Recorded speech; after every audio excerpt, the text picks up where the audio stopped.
Honours তৃতীয় বর্ষের হিসাব বিজ্ঞান বিভাগের প্রিয় শিক্ষার্থীরা, আশা করি এই মুহূর্তে তোমরা যে যেখান থেকে এই ভিডিওটি দেখছো সবাই তোমরা ভালো আছো এবং সুস্থ আছো, এটি কামনা করি। আজকে তোমাদেরকে আমি যে বিষয় থেকে আলোচনা করতে যাচ্ছি সেটি হচ্ছে অ্যাডভান্স অ্যাকাউন্টিং 1। এই বিষয়ের প্রথম অধ্যায় যেটি তোমাদের জন্য রয়েছে, যে শেয়ার হোল্ডার্স ইকুইটি সংক্রান্ত যে হিসাব রক্ষণ বা অ্যাকাউন্টিং, সেই প্রথম চ্যাপ্টারটি নিয়ে মূলত আলোচনা করবে accounting for stock holders equity, যেটাকে বাংলায় বলা হয়েছে শেয়ার হোল্ডারদের ইকুইটির হিসাব রক্ষণ। এটি নিয়ে মূলত তোমাদের সাথে কিছু আলোচনা করতে চাই। আজকে চ্যাপ্টারের প্রথম লেকচার দিতে যাচ্ছি। আশা করি মনোযোগ দিয়ে তোমরা শুনবে এবং এই বিষয়গুলো তোমাদের ধীরে ধীরে হয়তো আয়ত্তে চলে আসবে অথবা তথ্যগুলো তোমাদের কাজে লাগবে। তো যাই হোক, কথা না বাড়িয়ে শুরু করতে যাচ্ছি আজকের অ্যাডভান্স অ্যাকাউন্টিং 1 অর্থাৎ হিসাব বিজ্ঞান বিভাগের তৃতীয় বর্ষের শিক্ষার্থীদের জন্য প্রথম অধ্যায় থেকে স্টক হোল্ডার্স ইকুইটি। প্রথম বিষয়টি হচ্ছে যে আমরা যদি একটু পেছনে যাই, যে এই যে আজকে যে বিষয়টি নিয়ে আলোচনা করছি বা শেয়ার নিয়ে যে বিষয়গুলো আমরা ভবিষ্যতে আরও আলোচনা করব, সেগুলো আসলে কখন কিভাবে উৎপত্তি হলো। আসলে শিল্প বিপ্লবের পূর্বে যদি আমরা দেখি, যে আমরা সাধারণত শিল্প বিপ্লবের কথা বলে থাকি, যে সেই ফরাসি শিল্প বিপ্লবের কথা বা ইউরোপিয়ান যে সমস্ত বিপ্লব হয়েছিল সেই সমস্ত বিপ্লবের পূর্বের কথা, যে তখন দেখা যেত যে এই কোম্পানি সাধারণত বিজনেসগুলো পরিচালিত হতো এক মালিকানা কারবার কিংবা অংশীদারি কারবার, এই দুটোই সবচেয়ে বেশি দেখা যেত।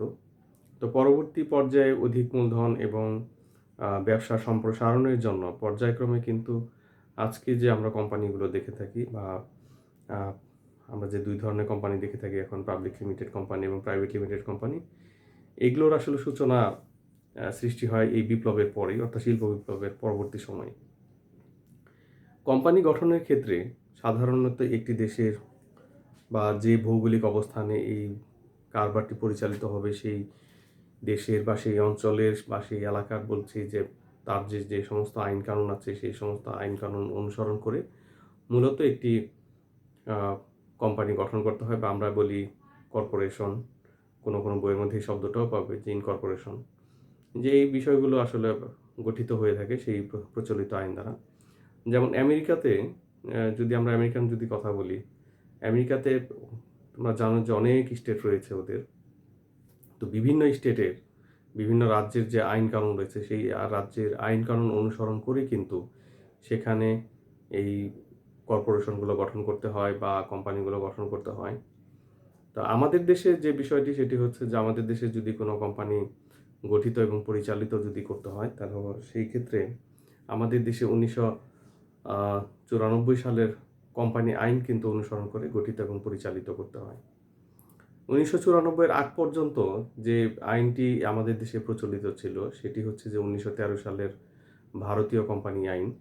এটি দ্বারাই মূলত পরিচালিত হয়েছে। অর্থাৎ সেই 1913 সময় ধরো ব্রিটিশ শাসন চলতো এই উপমহাদেশে। তো ব্রিটিশরা শাসন করে গেল, এরপরে পাকিস্তানিরা আমাদেরকে শাসন করলো প্রায় 23 বছর। সেই 23 বছরে কিন্তু এই কোম্পানি আইনের কোনো পরিবর্তন কিন্তু হয়নি, বা নতুন করে যে পাকিস্তান কোম্পানি আইন নামে কোনো আইন আমরা পেয়েছি হাতে, তা কিন্তু না। এবং এর উপরে দেখো যে দেশ স্বাধীন হলো, স্বাধীন হওয়ার পরেও যে রাতারাতি আমরা কোম্পানি অ্যাক্ট গঠন করতে পেরেছি তা না। অর্থাৎ আরও 23 বছর পরে 1994 সালে এই আইনটি সংসদ থেকে পাশ হয় এবং সেই আইনটি পরবর্তী সময় কার্যকর হয়, যেটি এখনো বিদ্যমান। তো আমাদের দেশে এই আইন দ্বারা মূলত এই কোম্পানি অ্যাক্ট আমরা এটাকে বলে থাকি, এই অ্যাক্ট অনুযায়ী কোম্পানিগুলো গঠিত এবং পরিচালিত হয়ে থাকে। তো প্রথমেই হচ্ছে যে অবশ্যই কোনো কোম্পানি যদি গঠন করতে চায়, কোনো ব্যক্তি বা উদ্যোক্তারা, তাদেরকে অবশ্যই এই সমস্ত আইন কানুনগুলো বা রুলস অ্যান্ড রেগুলেশনগুলো কিন্তু ভালোভাবে অনুসরণ করতে হয়। তো কিছু কিছু বিষয় আছে, যেমন ধরো শেয়ারের বিষয়টা, মালিকানার যে বিষয়টা। মালিকানার যে আমরা বলছি যে মালিকানার অংশগুলোকে মূলত ইকুইটি বা শেয়ার বলা হয়। এই মালিকানার অংশগুলোর মধ্যে কিছু কিন্তু সাধারণ বৈশিষ্ট্য কিন্তু বিদ্যমান রয়েছে। তো এই বৈশিষ্ট্যগুলো যদি কিছু তোমাদেরকে বলি যে সাধারণত কী ধরনের স্বার্থ সংশ্লিষ্ট বিষয়গুলো সংরক্ষিত হয়ে থাকে যে শেয়ারের মধ্যে, যেমন ধরো লাভ ক্ষতি আনুপাতিক হারে বণ্টিত হবে, এটা কিন্তু প্রতিটি শেয়ারের কিন্তু একটি সাধারণ বৈশিষ্ট্য বা এই অধিকারগুলো কিন্তু বিদ্যমান শেয়ারের মধ্যে। ব্যবস্থাপনার আনুপাতিক হারে অংশগ্রহণ করবে, অর্থাৎ পরিচালকদের ভোটাধিকার প্রয়োগের ক্ষেত্রেও কিন্তু একই রকম বিষয়ের কথাই কিন্তু আমরা বলছি যে এক্ষেত্রে ভোটাধিকার থাকবে বা পরিচালক নির্বাচনের ক্ষেত্রে অর্থাৎ যার কাছে যতগুলো শেয়ার সেইভাবেই কিন্তু তার ভোটাধিকার থাকে। বিলোপ সাধনের সময় কোম্পানি বা কর্পোরেশনের সম্পত্তি আনুপাতিক হারে ভাগ করে নেবে।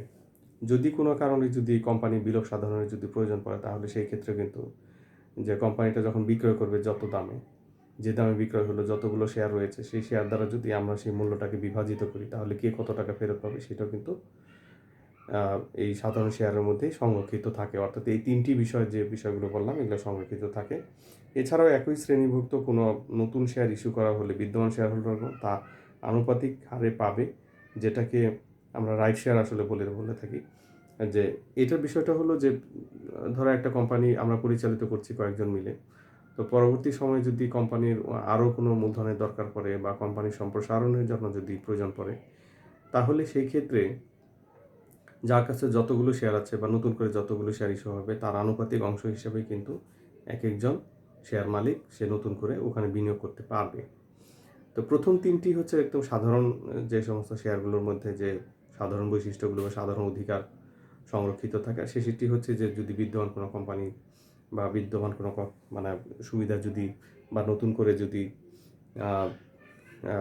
এই কোম্পানি বৃদ্ধি করতে চায়, অর্থাৎ সর্বশেষ অধিকারটি কর্পোরেশন শেয়ার হোল্ডারদের আনুপাতিক স্বার্থ সংরক্ষণের জন্য অধিকার ইস্যু, মানে আমরা যেটাকে বলেছি যে প্রিএমটিভ রাইট, অনৈচ্ছিক মালিকানার মিশ্রণ থেকে বর্তমান শেয়ার হোল্ডারদের স্বার্থ রক্ষা করে এটা করে থাকে আর কি। বিদ্যমান শেয়ার হোল্ডারদের অধিকার ইস্যুর এরূপ সুবিধা প্রদান ব্যতীত যদি শেয়ার হোল্ডারদের যদি শতকরা হারে সুবিধা দেওয়া হয় তাহলে শেয়ার হোল্ডারদের অগোচরেই নতুন শেয়ার ইস্যুর সময় তাদের স্বার্থ ক্ষুণ্ণ হয় এবং ফলে শেয়ারের মূল্য কিন্তু হ্রাস পেতে পারে।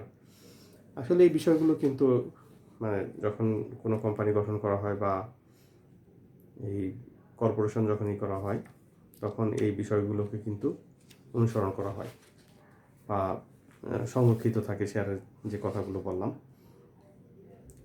আমাদের ইকুইটি, আমরা যেটা বলছি শেয়ার হোল্ডার্স ইকুইটি বা শেয়ার মালিকদের সত্ত্ব, কর্পোরেশনের বা আমরা যেটাকে অথবা বলি কর্পোরেশন মূলধন, যে কর্পোরেশনের মালিকানা সত্তা কি, আমরা বলতেছি কি কর্পোরেশনের মালিকানা সত্ত্বকে শেয়ার হোল্ডারদের মালিকানা বলা হয় বা কর্পোরেট মূলধন বলা হয়।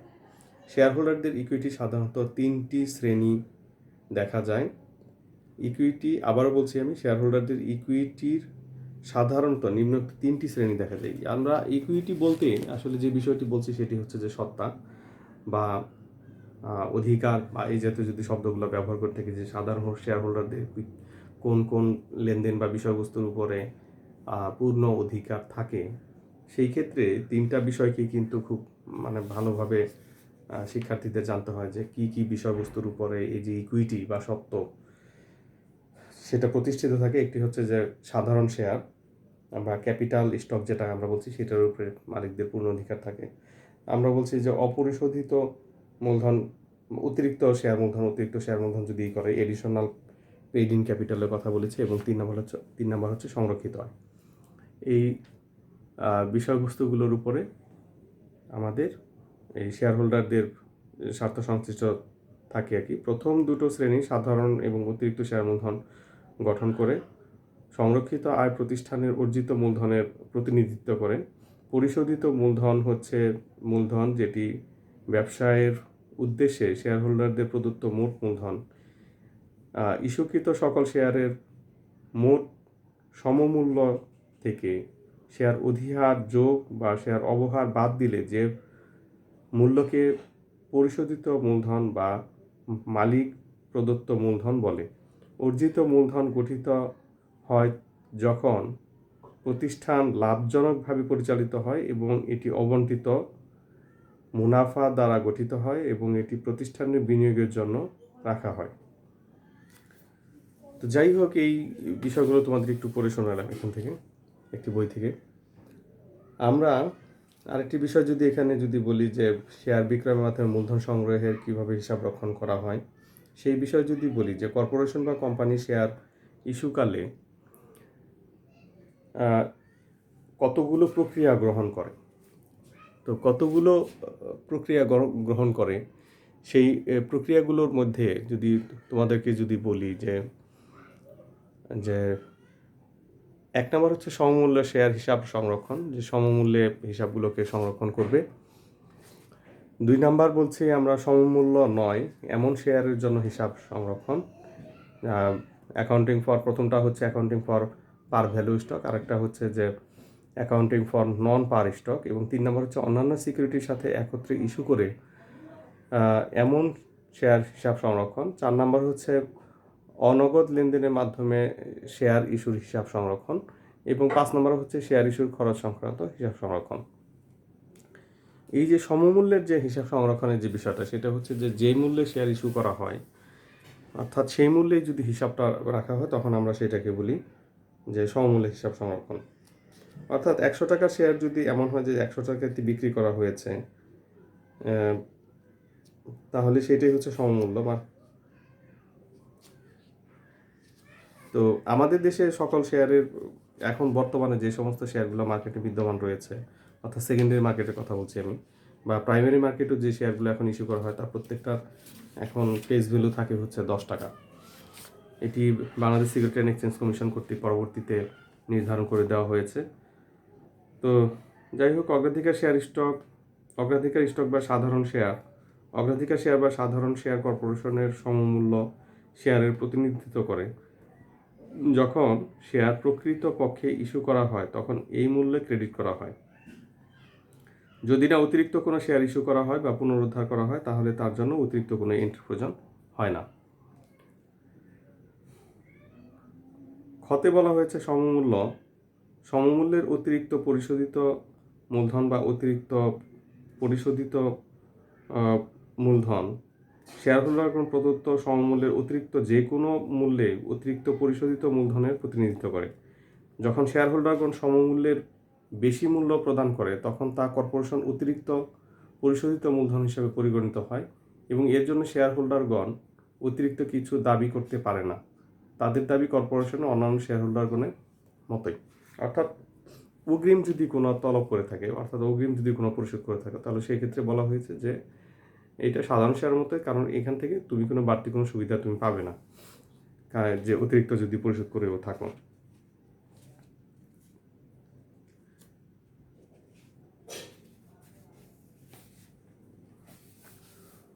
সমমূল্যবিহীন আমরা যে শেয়ারগুলোর কথা বলেছি, তো সমমূল্য ছাড়া যদি হয়, যে সমমূল্যবিহীন যদি স্টক হয়, তো সেই ক্ষেত্রে বলা হয়েছে যে যে আসলে এক একটা দেশে আমরা আগে বলেছি যে এক একভাবে কিন্তু করা হয়। যেমন এখানে একটা কথা বলা হয়েছে যে মার্কিন যুক্তরাষ্ট্রে অনেক প্রদেশে সমমূল্যবিহীন স্টক ইস্যু করার অনুমতি দেয়, যেগুলোকে সমমূল্যবিহীন স্টক, নন পার স্টক বলে এগুলাকে। এক্ষেত্রে শেয়ার ক্রেতা বিনিয়োগকারীগণ সংশ্লিষ্ট কর্পোরেশনের আর্থিক অবস্থা বিচার করে স্টক বাবদ ন্যায্য মূল্য প্রদান করে থাকে। অবশ্য কোনো কোনো ক্ষেত্রে কর্পোরেশনের পরিচালক মণ্ডলী স্টকের ইস্যু মূল্য হিসাবে এটি বর্ণিত মূল্য নির্ধারণ করে দেয়। সমমূল্যবিহীন স্টক ইস্যু করার দুটো কারণ, এখানে দুইটা কারণের কথা বলেছে। প্রথমত, কম মূল্যে অবহারে শেয়ার ইস্যু করার কারণে যে সম্ভাব্য দায় উদ্ভব হয়েছে তা পরিহার করা। দ্বিতীয়টি হচ্ছে সমমূল্য বা ন্যায্য বাজার মূল্যের সম্পর্কের মাঝে কিন্তু দ্বিধাদ্বন্দ্ব থেকে যায়। যদি স্টক বা শেয়ারের সমমূল্যবিহীন ইস্যু করা হয়, তাহলে ন্যায্য মূল্য বা সমমূল্য ভিত্তিক প্রশ্ন ওঠে না, ফলে এই দ্বিধাদ্বন্দ্বের অবসান ঘটে। এই দুইটা কারণের কথা বলেছে যে সমমূল্যে যদি যেটা বলেছে নন পার স্টক যদি ইস্যু করা হয়, তাহলে সেই ক্ষেত্রে এই দুইটা কারণের কথা যেটা বলা হলো, একটা হলো অবহারের ফলে কিছু দায় উদ্ভব হয়। তোমরা জানো যে অবহার হচ্ছে এক ধরনের ভুয়া সম্পত্তি। তো এইটা থেকে যদি প্রতিষ্ঠানকে রক্ষা করতে হয় বা এই জাতীয় ইয়ের থেকে লেনদেন থেকে, তাহলে প্রতিষ্ঠানের উচিত হচ্ছে যে তারা ফেয়ার ভ্যালুতে ছেড়ে দেওয়া, বাজারের ডিমান্ড এবং সাপ্লাইয়ের উপর নির্ভর করে কিংবা বিনিয়োগকারীদের চাহিদার উপর নির্ভর করে সেটির দাম নির্ধারিত হবে। আর দ্বিতীয় যে কারণটি বলা হলো এখানে, যে এই যে কম মূল্যে যদি ইস্যু করা হবে বা ন্যায্য মূল্যে ইস্যু করা হয়, তাহলে মাঝখানে একটা পার্থক্য দেখা দেয়। এই পার্থক্য দূরীকরণ করাও কিন্তু একটা উদ্দেশ্য। তো যাই হোক, আজকে তোমাদের একটু সংক্ষিপ্ত একটা লেকচার দিলাম। সামনে হয়তো আরও থিওরিটিক্যাল এই চ্যাপ্টারের বেশ কিছু থিওরি নিয়ে তোমাদের সাথে আলোচনা করব। তো পরবর্তী লেকচার দেওয়ার আগ পর্যন্ত আশা করি যে আজকের যে বিষয়গুলো আলোচনা করলাম, যে একটা স্টকের ভিতরে কী কী স্বার্থ সংশ্লিষ্ট বিষয়গুলো থাকে শেয়ার হোল্ডারের জন্য, তারপরে কীভাবে ইনকর্পোরেশনগুলা গঠিত হয় তার কিছু বিষয় নিয়ে কথা বলেছি, শেয়ারের যে কম মূল্যে ইস্যু করা বা শেয়ারের ভিতরে বা মালিকানা সত্ত্বের মধ্যে কী কী বিষয়গুলো অন্তর্ভুক্ত থাকে, এই বিষয়গুলো মূলত তোমাদের সাথে সামান্য কিছু আলোচনা করেছি। আশা করি তোমাদের কাছে যার কাছে যে রাইটারের বই থাকুক না কেন, যে পাবলিকেশনের বই থাকুক না কেন, সেটা যদি শুরু থেকে একটু দেখতে থাকো, তাহলেও কিন্তু যে কর্পোরেশন কীভাবে গঠন হয় বা এরকম আমরা পড়েছি বিভিন্ন সেই মাধ্যমিক, উচ্চ মাধ্যমিক বা অনার্সের বিভিন্ন সময় বা সামনে থার্ড ইয়ারও তোমরা পড়বে যে কোম্পানি অ্যাক্ট বা বাণিজ্যিক আইন বা যেটাই পড়ো না কেন, সেখানে কিন্তু এই বিষয়ে আরও বিস্তারিত জানবে। কিন্তু পাশাপাশি অ্যাকাউন্টিং রেকর্ড কীভাবে আমরা দিব, এই কারণে কিছু কিছু বিষয় নিয়ে কিন্তু তোমাদের সাথে আলোচনা করছি, যে পার ভ্যালু বা পার ভ্যালুর চেয়ে বেশি বা কম, অধিহার, অবহার, আমরা যেটাকে বলি যে প্রিমিয়াম, ডিসকাউন্ট, এই বিষয়গুলো কিন্তু মাথার মধ্যে তোমাদেরকে নিতে হবে। তো যাই হোক, এই পরবর্তী সময়ে আমরা হয়তো আরও বিস্তারিত আলোচনা করব যে রেকর্ড, আমাদের মূল লক্ষ্য কিন্তু যে অ্যাকাউন্টিংয়ে হিসাব কীভাবে সংরক্ষিত হয় এই শেয়ারগুলো, সেগুলোর দিকে মূলত আলোকপাত করা। আমরা পর্যায়ক্রমে সেদিকেই আমরা যাব। তো তার আগ পর্যন্ত আমাদের এই বিষয়গুলো ক্রমান্বয়ে বুঝে নিতে হবে যে আসলে চ্যাপ্টারের মধ্যে কী আছে, কেন আমরা কোন বিষয়টাকে গুরুত্ব দিব, কীভাবে শিখব। এই কারণে আসলে থিওরিটিক্যাল অংশগুলো নিয়ে তোমাদের সাথে একটু বেশি আলোচনা করা। কারণ একদম প্রাথমিক জ্ঞান ছাড়া যদি তুমি সরাসরি অঙ্ক করতে যাও, তো আমি অনেক সময় দেখেছি যে শিক্ষার্থীরা অঙ্কে ভালো হয়, মানে অঙ্কগুলো পারছে দেখে, কিন্তু ওই যখনই নতুন তাকে কোনো কিছু জিজ্ঞাসা করা হয় বা চ্যাপ্টারের ভিতরকার কোনো বিষয়বস্তু যখন জিজ্ঞাসা করা হয়, তখন দেখা যায় যে তোমরা আর ওই ভাইভাতে আর ভালো করছো না কিংবা উত্তরই দিতে পারছো না, অথবা তোমাদের জ্ঞানে স্বল্পতা রয়েছে। তো আশা করি যে যেখানে দেখো, যদি হিউম্যান রিসোর্স হিসেবে নিজেকে ডেভেলপ করতে চাও, তাহলে আমার পরামর্শ হচ্ছে যে একটি চ্যাপ্টারের সামগ্রিক বিষয়বস্তু কিন্তু তোমাকে, আমরা যদি বলি যে নিখুঁতভাবে যদি জানতে নাও পারি, তারপরে কিন্তু কম বেশি আমাকে জানতে হবে। আমি হয়তো 16 আনাতে অর্জন নাও করতে পারি, কিন্তু আমার যাতে 14 আনা যাতে থাকে, যে আমি অন্তত সেই বিষয় সম্পর্কে জানি। 100% না হলে জানি 90% জানি, 90% না হলে জানি 80% জানি। তো এই যে পার্সেন্টেজ বা জানার যে বিষয়টা, যে আগ্রহটা, এই কারণেই শুরুর দিকে বিষয়বস্তুগুলো একটু রিডিং করে নেবে, দেখবে যে ওই চ্যাপ্টারটা তোমার আস্তে আস্তে ভালো লাগতে থাকবে। এবং এই ভালো লাগার পেছনেই কিন্তু জ্ঞানের একটা বিশাল গভীরতা বা ভাণ্ডারের কিন্তু প্রয়োজন রয়েছে, যে আশা করি সেই ভাণ্ডার তোমাদের কাজে আসবে, কাজে লাগবে। তো পর্যায়ক্রমে আমরা আরও আলোচনা করব। তো যাই হোক, পরবর্তী লেকচারের আগ পর্যন্ত সবাই তোমরা ভালো থাকবে, সুস্থ থাকবে, এই আশাবাদ ব্যক্ত করে আজকের মতো তোমাদের কাছ থেকে বিদায় নিচ্ছি। আল্লাহ হাফেজ।